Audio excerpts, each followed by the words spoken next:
camera.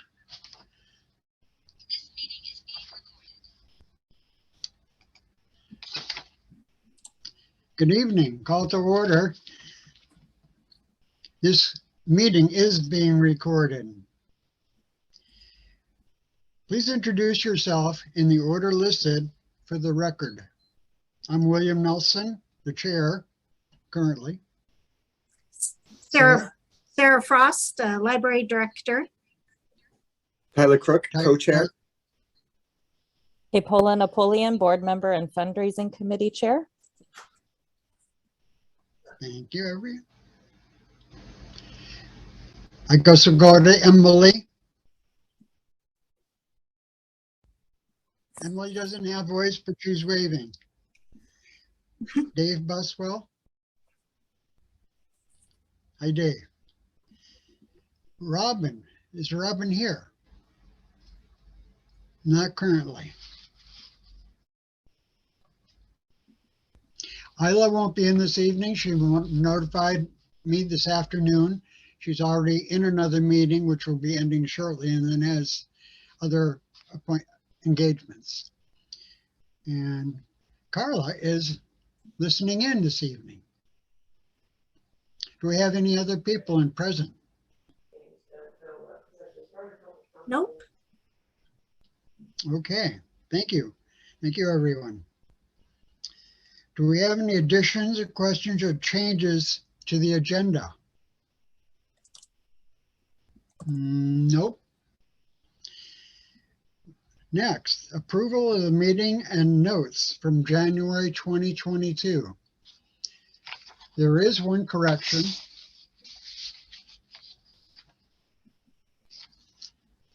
I made the mistake of allowing Isla Skyberg to actually second a motion. This is incorrect. Ms. Skyberg is a liaison between us and City Hall. She doesn't have a vote, only a communication, only a voice. Thank you, Isla. And at that time, Tyler Crook, he actually seconded the motion to approve the previous meeting minutes. Thank you much. Oh, do I have a motion to approve that change? I motion to approve the change to the last meeting minutes. And I'll Thank you, second that. Capola. Tyler, thank you. Okay.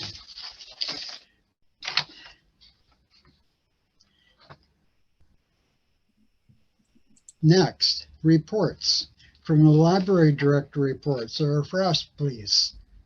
All right.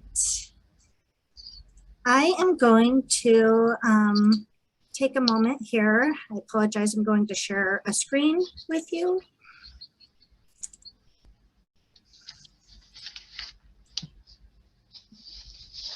Okay.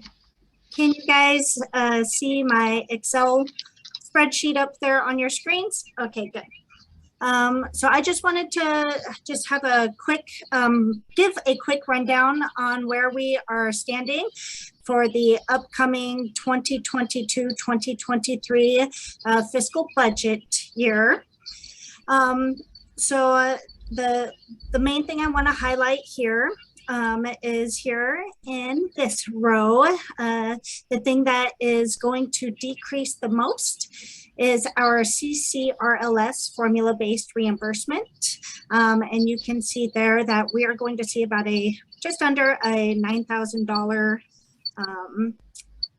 decrease. I apologize. I'm going to, I have an echo on my end. So Will, I muted you, Will, just so that you know, because I could hear myself through your speaker. So I will unmute you when I'm done going through this.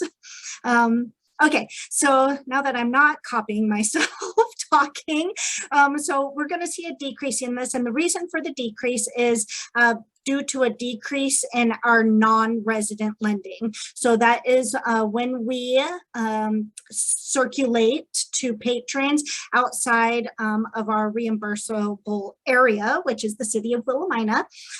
So that is maybe Sheridan residents who come over, or Dallas residents that come over, or rural residents that are visiting us. So that is the purpose or reason, I guess I should say, for that. For the net lending, our net lending is currently fluctuating, but it's been very steady, which is absolutely wonderful. So this fiscal year, we were budgeted to receive $4,000 in net lending, and I'm going to go ahead and throw that number in, because if our trend continues, and or if we see even just a little bit less net lending over the fiscal year coming up, we should be able to hit that target. And if we actually continue growth through net lending, then we can actually see that number increase. And then we'll have a Ready to Read grant that's coming in. Any grants that we apply for will come in. And then something that we'll talk more about here in just a little bit would be fundraising and donations that come in. So given what we were currently budgeted for this fiscal year for revenues coming in versus what we have for revenues coming in next fiscal year, we have about a $6,800 shortfall coming up for the next fiscal year. Before I go into expenditures, I just want to make sure everybody understands where our money is coming from as far as revenue, knowing that this does not include the amount of money that the city gives us out of the general fund.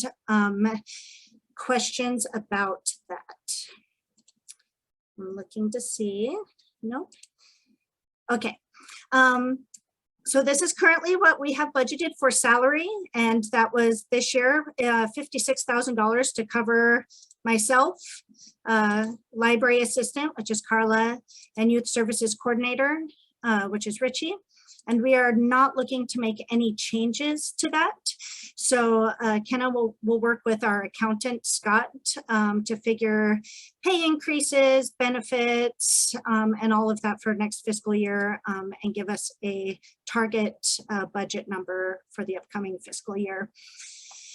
So knowing that we've got a little bit of a shortfall here, I did what I could for expenditures to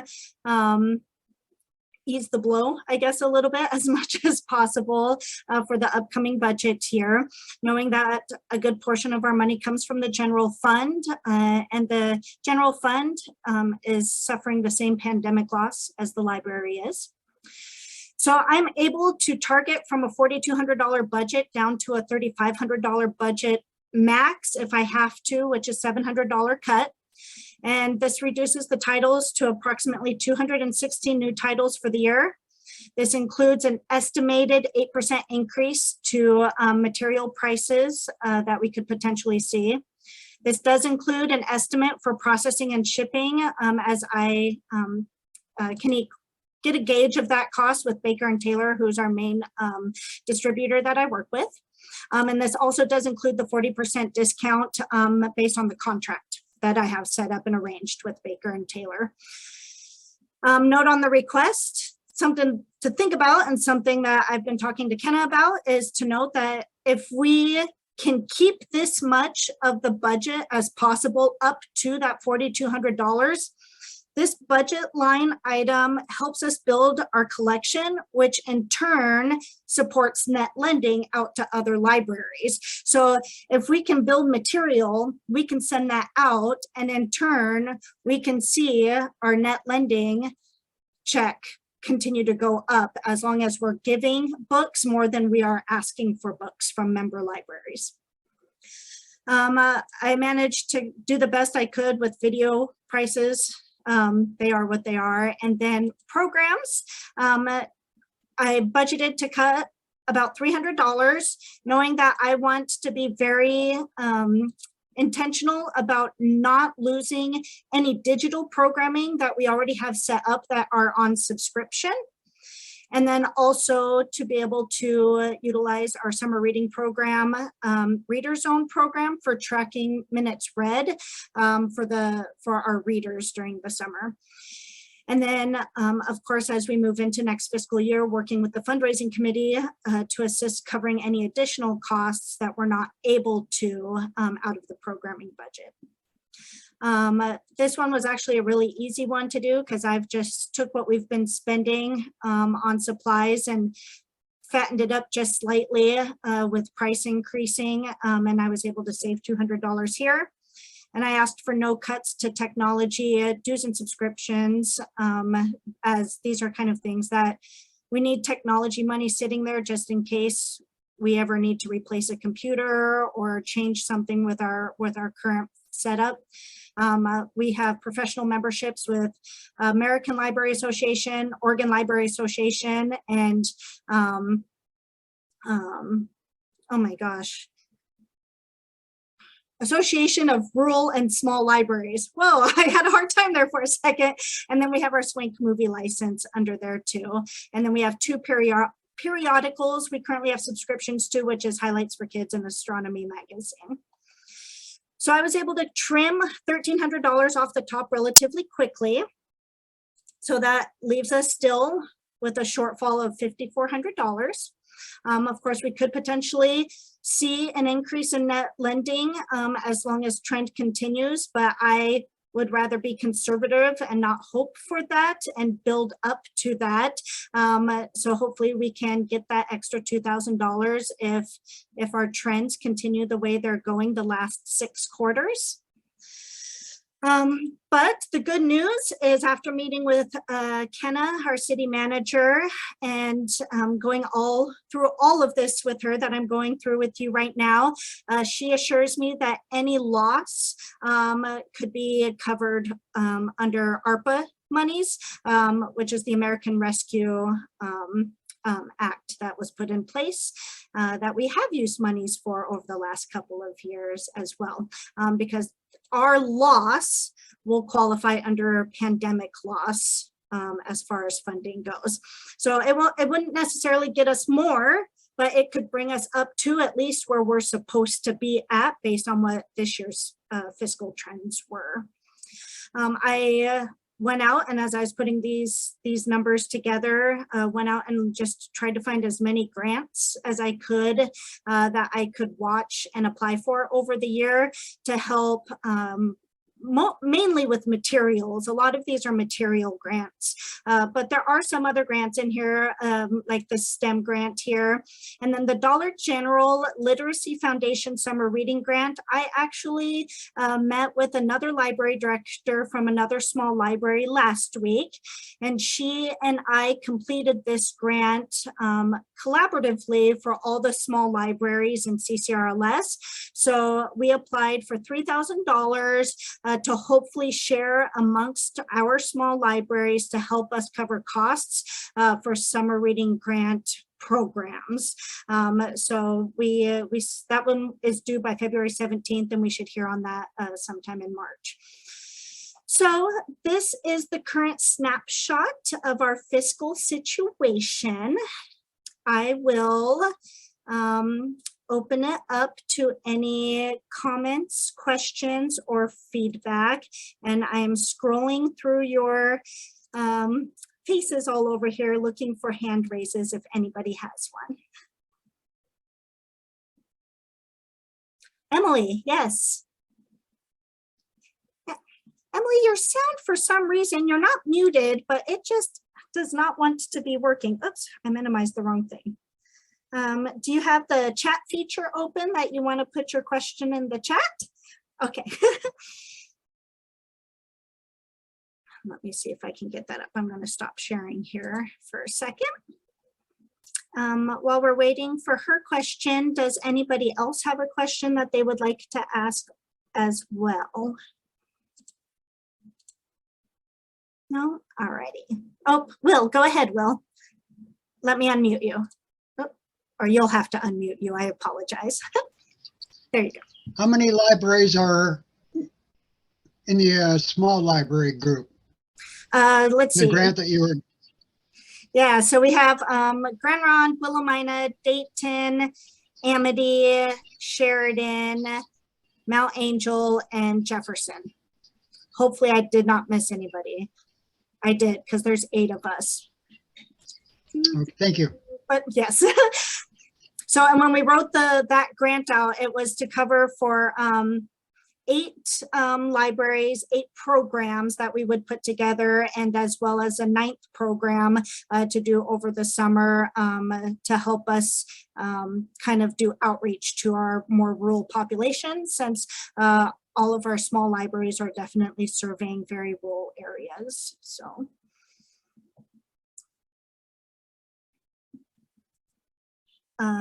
All right, so Emily's question is, when we lend to other libraries, do we earn more money by doing that? Yes, I'll have to look and see what the percentage is, what that equation is. It's an equation. So the way the net lending works is you're either a lender or you're a borrower as far as libraries go. And I'm sure Will remember this, but we have definitely been a borrowing library for most of the 5+ years I've been in Willamina. But in Q4 of the 2018 and 2019 fiscal year, we received our first net lending check. I think it was like, I'll have to look, it was like $1,200 or something. And that was probably the most exciting thing that had happened in that quarter for us, because I believe we got that news well after into Q1 when the check was finally cut and arrived. It's not what I was expecting. And we have been a lender every quarter since then, except for once. So there's an equation that takes out how much you're lending and how much you're borrowing, and whatever that is, that net is left at the end. The equation equals X amount of dollars. So we're definitely lending more than we are borrowing. Now, there's some things that have contributed to that over the course of the pandemic, such as our library has, even though places were closed, we very much have still been inside of our library pulling holds when things have been moving amongst libraries. Another big factor is the Salem Public Library. They have been closed, or they were closed almost the full 2 years since the pandemic started. And while once they opened back up, they were moving material and pulling material for their own residents, they were not lending out to other libraries. So libraries within CCRLS were not borrowing from Salem, and we were also not lending to Salem. So we were doing a lot of the work amongst ourselves with Salem out of the equation.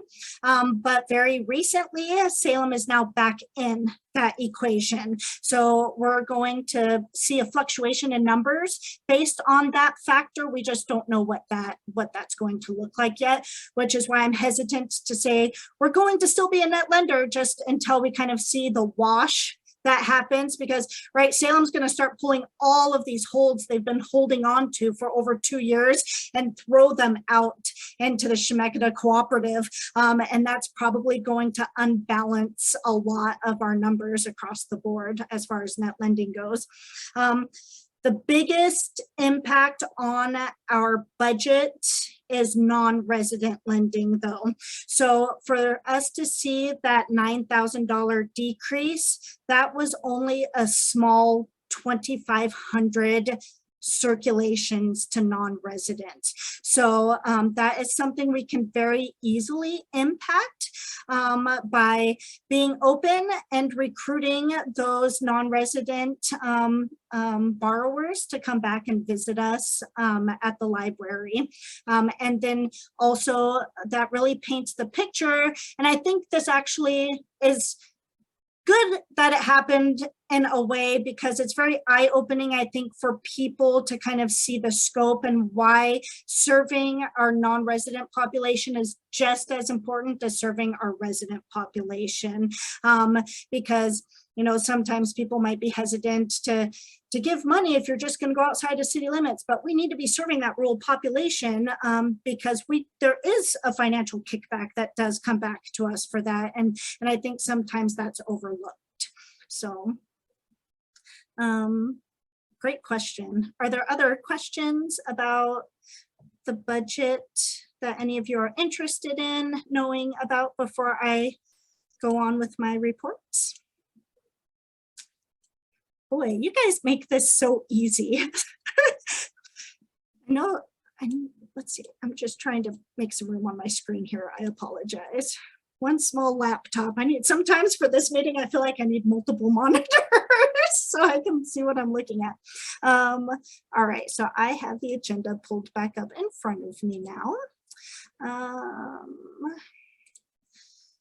So budget grants. So another big part of the budget is I met with Capola, our fundraising committee chair, and she's going to talk more about a couple of things when it is her turn under library board member reports. But I did go to Capola and ask her if, as the fundraising committee chair, she thought that we would be in a position to also help with the pandemic loss, given that we have about $8,000 currently sitting in an account with the Kiwanis Club. So she'll talk more about that here in just a bit because we don't really have a full fundraising committee at the moment. We will get there again. I have no doubt about that after our meeting.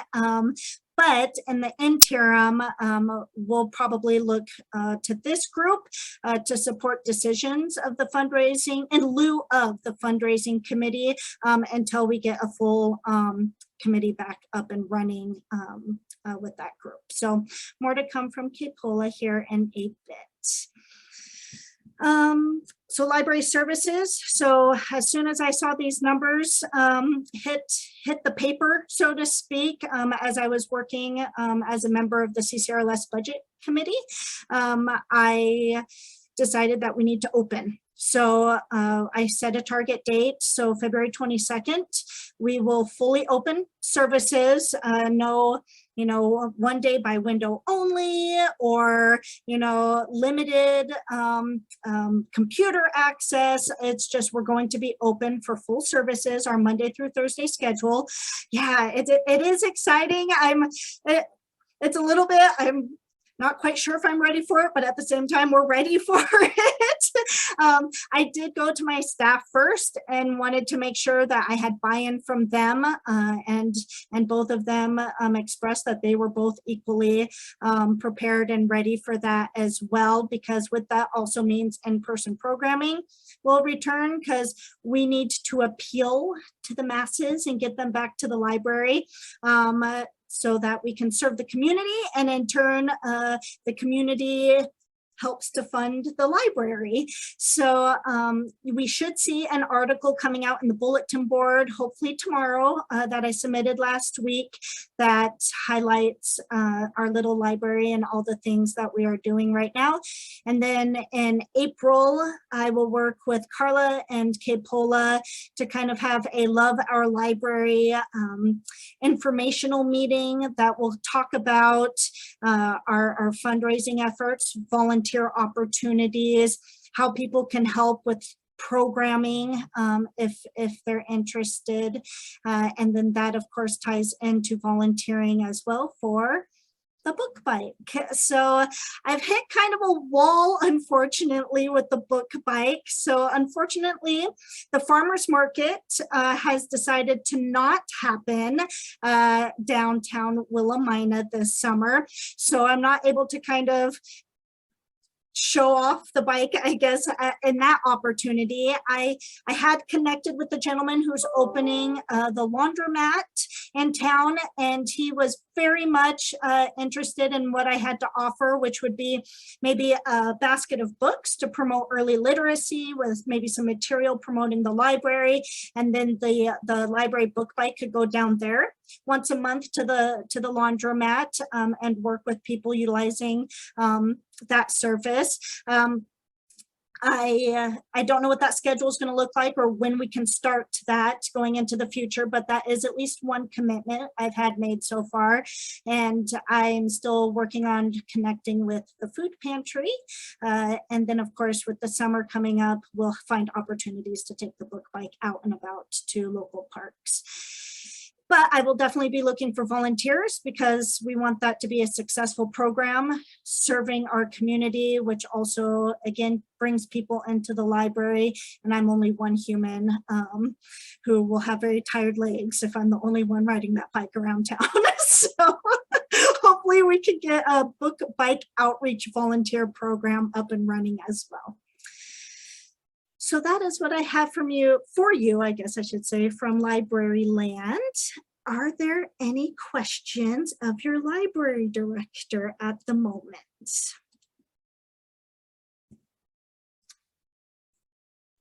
Maybe? Tyler? Hey, I have not seen the book bike. Are there pictures anywhere online we can look at to see what it looks like? Maybe. Has it been that long since I've had you in the library? Yeah, I haven't been down there in at least a month and a half or 2 months. I'm going to pull up a picture right now for you guys of the book bike so that you can see it. And if you guys get a chance, please do feel free to come by and check it out. It will be, once it's up and running, an amazing piece of machinery, as we also will equip it with a laptop. We have a printer that will also go there that people will be able to print things off as needed. Not high printing, definitely, but if people need information on resources or they need a document printed off, and then of course we'll have one of our Wi-Fi hotspots offered on the book bike too, to take Wi-Fi services out into the community. And your book bike is, oh my goodness, I'm almost there, I promise you guys. I'm so sorry. Well, maybe I'll pull up a picture of the book bike. Oh no, I feel very on this blog. I think it's here. Hold on. Here it is. Okay, let me pull up this picture. Maybe. And share it with you. Now, keep in mind when I share this with you guys, I have Christmas reindeer glasses on. So in the picture. And there it is. Can you guys see it? Yes. Okay. Yep. So yeah, so it's a really cool bike, I have to say. So, and then this top part opens up and it is a chalkboard with brochure holders, and this little side panel pops up and it's where our laptop and printer will sit. And then this is a little door that opens up as well. And then down in here is where we can put books that we can make available for checkout maybe, or even free books to give away, or program kits if we want to do early literacy bags. Like, the possibilities are really, truly endless. And with the brochure holders, what the idea would be is to really partner again with our local community members. So I've actually already connected with Yamhill Community Care, and they gave me brochures last week to fill in our book bike, offering all their services that they have. So yeah, hopefully we'll be able to put a lot more local resources in there, such as food pantry, preschool. There's a preschool over in Sheridan. So yeah. So Nice. Thank you. yes. Any other questions? No? All right, I will consider myself done then and hand it back over to Will.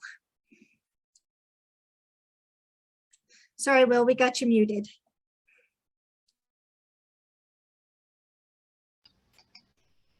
Thank you very much, Sarah. Next, library board member reports, please. Hello, everyone.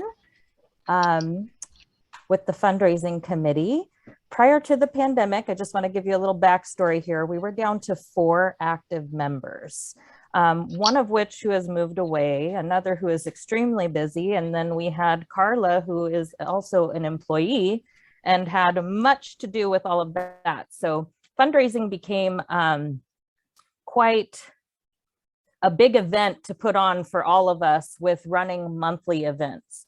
So our new focus is going to not focus on events, but look to open a vendor store where we have a more sustainable, permanent location where we can either accept donations or sell items to bring money into the fundraising committee to support the library.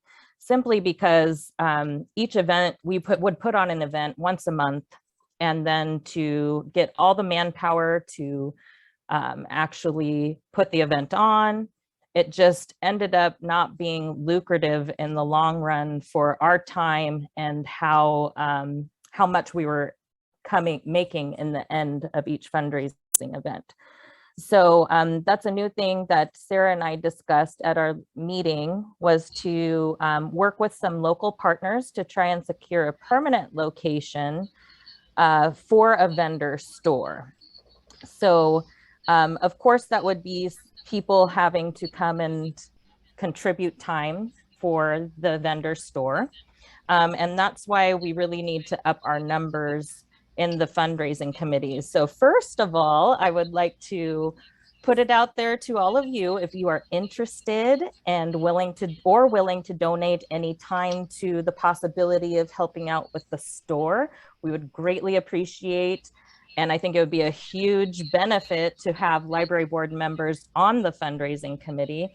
So if you are interested, please contact me, because as we move forward through this, we really need a lot of buy-in, and we need whoever can help out to get us off the ground and really focused on bringing more funds in.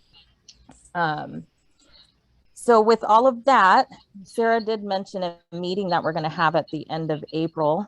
And I will continue to remind you each board meeting, but our current date is Sunday, April 24th at 2 p.m. So if you can join us, we'd definitely love to have you there. And we'll cover the fundraising and donation or adopt a program kind of idea that Sarah had, where people can maybe just say, oh, I'm gonna, spend or donate this amount of money every year towards certain programs for us. So with that being said, with the deficit with our budget and everything, and not really having a fundraising committee to approve spending funds, I need some buy-in from a group of people that is going to be able to help me feel good about saying, yes, we can spend some money out of this fundraising committee without it seeming like it's just the chair making an executive decision. So Sarah had proposed a budget request of $2,000 we have just about over $8,000 in our fundraising account right now. And she had put in a budget request for about $2,000 that wouldn't go into effect until the next fiscal year. So we would cut a check in July. And I am looking to you as the board, if you would put a motion forward to allow us to spend these funds and pass this to help out with the pandemic relief. I'll move that we do that we spend the money for pandemic relief. I will second that. Great, thank you so much. And I know, Emily, you had an interest in the fundraising committee, so we are looking to possibly, after this meeting, start meeting quarterly instead of monthly and getting going from there. So unless I missed anything, Sarah, I appreciate your time today, and we look forward to building more with the fundraising committee, and hopefully some of you will join as well. Thanks. Thank you very much, Capola. Hey, Will, can you, Excellent. sorry, can I Go sneak ahead. in really quick? With a motion on the table for a budget request of $2,000 from the fundraising committee chair. Second motion by Tyler, seconded by Emily. Can I talk you, Will, into asking for a vote?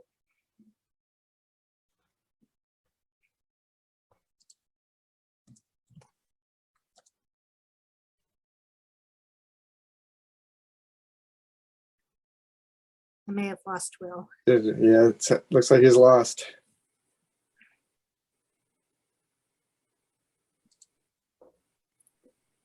We might have to circle back to it if Will can get reconnected. Hey again. Hi, Will, there you are. Hey, I was just asking if you could call for a vote of the present board members for the motion on the table by Tyler to allow for the $2,000 request from fundraising committee funds to assist with pandemic recovery. And the motion was seconded by Emily. Certainly. I'd like to take a vote on such presentation that will be written a check on July of this coming year, or this year. Can we have a vote now, please? Show of hands would work. Mhm. We have a quorum. By the way, Tracy's not on board at this moment, is he? He is not currently online, no. And then I would just need Okay. your vote as well, Will, because I can't see. Oh, yeah, my hand's raised. Okay, perfect. Thank you. Motion Okay. passes. Motion has passed. Thank you very much, everybody. It's great working with people that have a quorum and vote. I love it. Thank you. Okay, next, the library charter, Tracy Dillon. Is anyone going to be speaking for Tracy this evening concerning, oh, Sarah is. Please continue. I can speak for Tracy. Tracy and Dave and Robin and myself had a chance to meet last week, and we have successfully actually finished the library charter, if you can believe that. That just was so quick. However, there is a little bit of work to do on my end. So some of the discussion that came out of that meeting was when we are talking about partnerships and really identifying who we have established relationships with, we might consider before putting those relationships into our charter that basically says the library will continue to work with these partners from here on out, we should consider some form of memorandum of understanding. So in that particular meeting, we identified two partners. One is CCRLS, right? But we have an annual contract with CCRLS that's actually reviewed and signed by myself and city manager Kenna every single year. So I think that that would pass as our memorandum of understanding. The second identified relationship is with the Willamina School District. So I have not yet been in touch with the superintendent, Carrie Zimbrick, yet because I spent a good chunk of last week looking at other memorandums done between public libraries and school districts. And I was so pleasantly surprised and happy to see that they are out there so I don't have to recreate the wheel. Thank goodness for copy and paste. So I am working on putting together a document, and then I will send it to Carrie with an invitation to consider really setting in stone that we have this relationship, and the library wants to provide XYZ for the school district, and in turn the school district would do X, Y, and Z as part of their relationship with the library. And then I met with Capola and Carla to talk about fundraising, and I realized that typically there's also a memorandum of understanding between friends of the library and their library that they're funding. So in this case, we might consider also adding the Love Our Library fundraising committee in the interim as another partner and as a future funding resource for the library, so that there's always this understanding that this is what the library is to provide for the fundraising committee, and the fundraising committee again in respect to the providing for the library. And then there's just no questions asked. So I am to work on those couple of documents and get them prepared. And once I can get them prepared, and we'll send out the document for everybody to review before asking for a motion to pass it.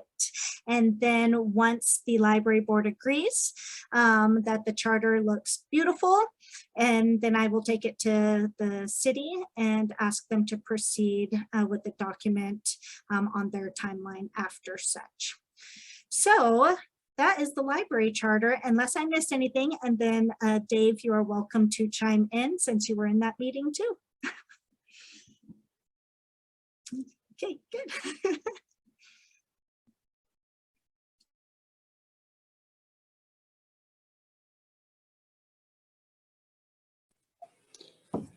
Are we on to the fine free stuff? At this point, there's not a lot to, well, there's really nothing to report. We're going to be meeting on the 1st.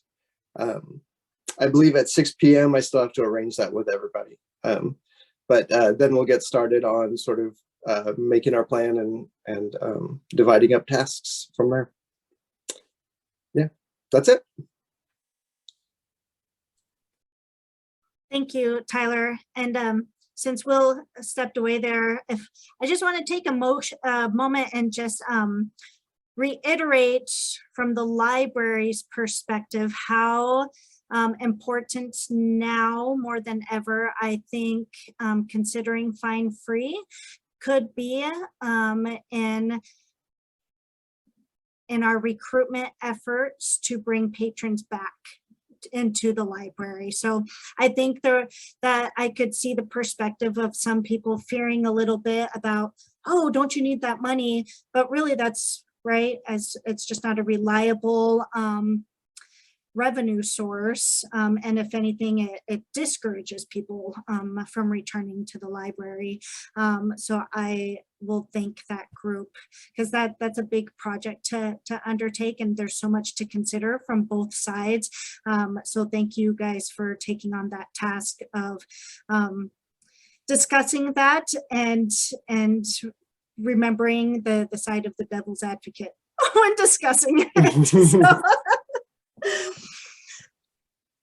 So, yeah, I just wanted to add really briefly to what you're saying. Like, from what I've read, most libraries have indicated that they show a loss of revenue in the first couple months of it. Like, their short-term revenue goes down, but long-term they get their books back more and the lending goes up, which increases the revenue over time.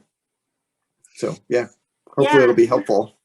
And something that, and I'm sure Carla, as that group starts talking, will be able to contribute to as far as conversation as well.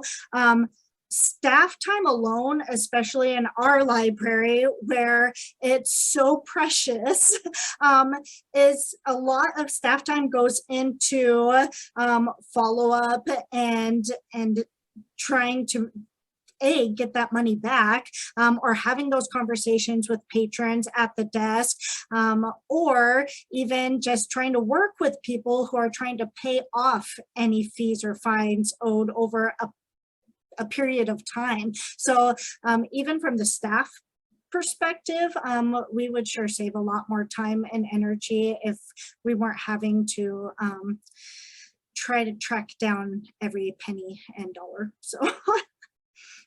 So that's my go team. So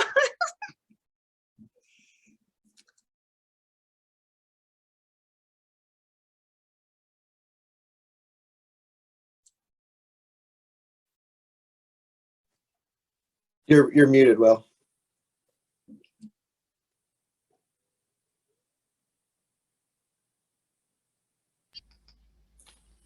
There you go. Okay, thank you very much. Does anyone have anything to add to that? Okay, moving along. New business.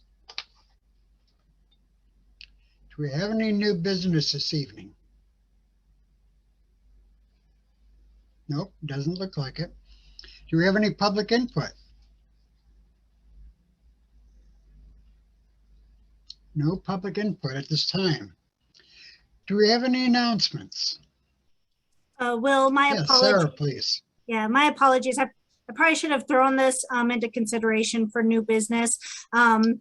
But at the next board meeting, this group may want to decide if in April they would like to return to an in-person and hybrid meeting as the library opens up and mask mandates are dropped on or before March 31st.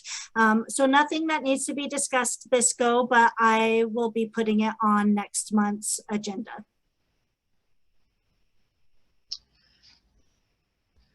I would like to add, during these couple of years of pandemic, everything is subject to change. Hopefully we all agree and respond accordingly as one sees fit. Thank you. Are there any questions, feedback?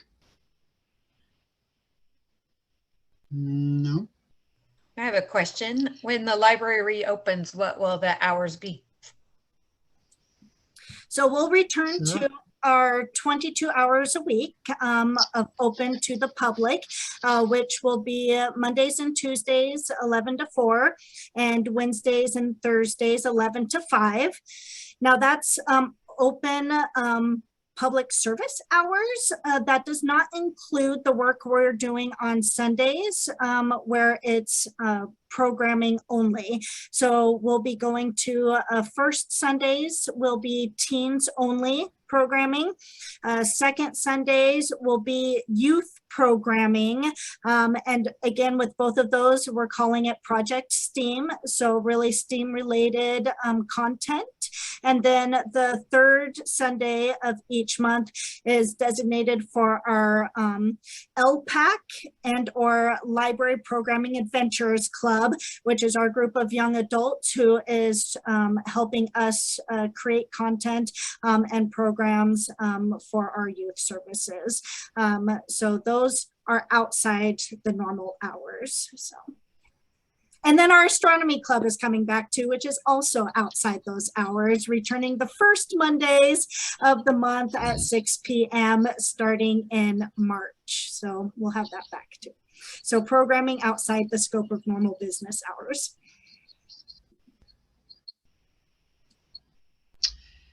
Thank you. Do we have any more questions?